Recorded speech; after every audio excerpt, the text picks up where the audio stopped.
આપણે આપણા ગામમાં નક્કી કરીએ કે ઓછામાં ઓછા 75 ખેડૂત તૈયાર કરીએ, અને એ પણ બને તો પાસેના ખેતરો. 75 ખેડૂતો નક્કી કરીએ કે જે આ વર્ષથી પ્રાકૃતિક ખેતી ચાલુ કરશે, નેચરલ ખેતી ચાલુ કરશે. એક તસુભર પણ કેમિકલ નાખીશું નહીં. આ ધરતી આપણી માતા છે, એ માતાને આ ઝેર પીવડાવીને એ માતાને આપણે દુખી કરી રહ્યા છીએ.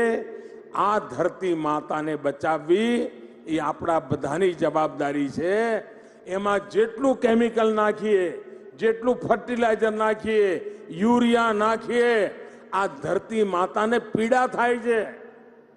આપણી માં છે, આપણું પાલન પોષણ આ ધરતી માતા કરે છે.